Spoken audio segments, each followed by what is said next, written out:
Animal ka talaga! Puro ka na! Ngayon, kanina ko akyat pa na ako sa lamunan. Ako'y napagutusan lamang na ipakita ho sa inyo kung paano magalit ang ninong. Ganito ulit eh.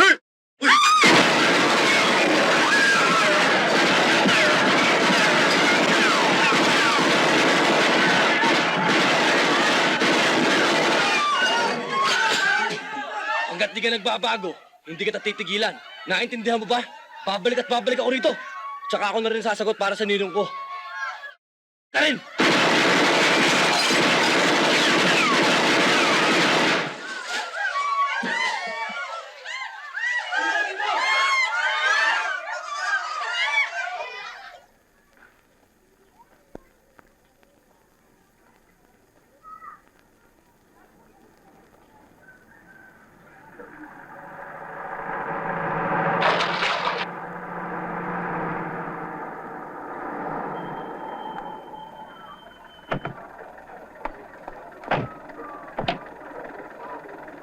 Magkano pare?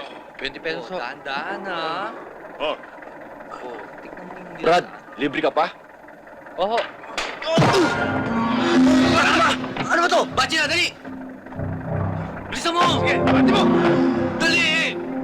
Huwag kang ulo mo eh! Hindi naman malayang pupuntahan natin. Diyan lang, sa paglilibingan mo. Pinagpapabaril mo ang club ni Agapito. Ngayon naman, masasabugin. Baka may nakakalimutan kayo. Yung driver. Papatayin din namin yan! Huwag po, maawa kayo. Marami po ako anak. Hoy! Hop! Hop! Nakikita niyo ba yung hawak ko? Ay, munti ako maihis sa inyo ah! Kung matitibay yung dibdib niyo, barilin niyo na ako! Sige na! Dito! Barilin mo na ako! O no? Ikaw? Ha? Sige na, para pare-pareho na natin di makita yung pag-ukas ng lupa. Aba, yung mga unggoy, tumiklop yung mga buntot. O sige, yung mga barilin nyo, tapon nyo sa labas. Ayaw nyo! Isa! Dalawa! Teka!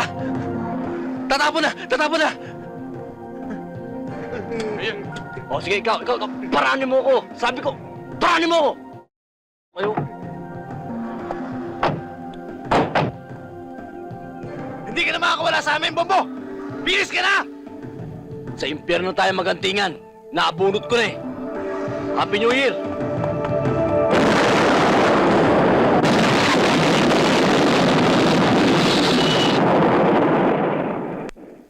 Yung taxi driver, kaya tumakbo yun, natakot. At pagka ganun takot ang tao, wala, hindi pwedeng tumistigo yun. Kung sa bagay, kung sakaling umabot tayo sa husgado, magagawa natin ang alibayan. Wala ka doon sa pinangyarihan ng krimen nang mangyari ang patayan. Ano ba ang suot mo nun? Ragged? O, magbihis ka ng disente. Magsuot ka ng mga alahas, kahit fake. Gumamit ka ng magarang kotse. Malilito yun. Pati yung mga, kung sakaling may nakakita sa'yo, iisipin nun na, hindi ang klase mong yan ang sasakay ng taxi. Pero sa palagay ko naman hindi tayo aabot sa ganun. Huwag ka mag-alala, hindi ka makukulong. Ayan si Bogie, buhay. Yan marami nang napapatay. Pero ni minsan, hindi pa nakukulong. Kaya naman matapat na naglilingkod sa akin. Ganon din ang gusto kong mangyari sa'yo. Paglingkuran mo ako ng tapat.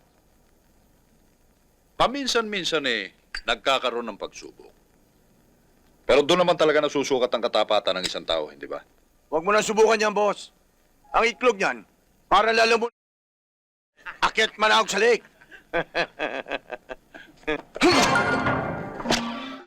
Babaan yan! Babaan yan! Baba! Hindi ko alam kung paano malangis ang demonyo. Pero magkasal ka na. Dahil ang binigay sa akin pagsubok ay ang buhayin ka. Pero pag sinabi sa akin patayin ka, lulunurin ka sa sarili mong ihi. Ano no? Sabihin mo lang. Wag! Natanggal ko na eh!